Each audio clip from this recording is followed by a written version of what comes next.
తెలంగాణలో అంతర్రాష్ట్ర check పోస్టులపై ACB అధికారులు దాడులు చేశారు. వరంగల్ ఏసీబీ డీఎస్పీ సాంబయ్య ఆధ్వర్యంలో పాల్వంచ చెక్ పోస్టుపై ఆకస్మిక తనిఖీ చేశారు. వాహనాల నుంచి ప్రైవేట్ సిబ్బంది అక్రమంగా డబ్బులు వసూలు చేస్తున్నారనే ఆరోపణలు ఏసీబీ దృష్టికి వచ్చాయి. మరోవైపు ప్రభుత్వం చెక్ పోస్టులను ఎత్తివేసినప్పటికీ ఉమ్మడి ఖమ్మం జిల్లాలో అదే స్థానంలో అనధికారికంగా చెక్ పోస్టులను నిర్వహిస్తూ డబ్బుల వసూళ్లకు పాల్పడుతున్నారనే ఫిర్యాదులు కూడా ఉన్నాయి.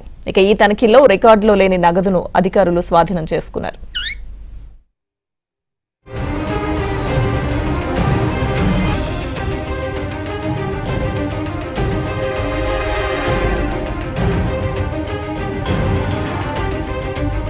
ఆకస్మిక తనిఖీ చేశారు.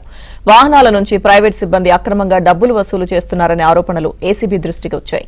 మరోవైపు ప్రభుత్వం చెక్ పోస్టులను ఎత్తివేసినప్పటికీ ఉమ్మడి ఖమ్మం జిల్లాలో అదే స్థానంలో అనధికారికంగా చెక్ పోస్టులను నిర్వహిస్తూ డబ్బుల వసూళ్లకు పాల్పడుతున్నారనే ఫిర్యాదులు కూడా ఉన్నాయి.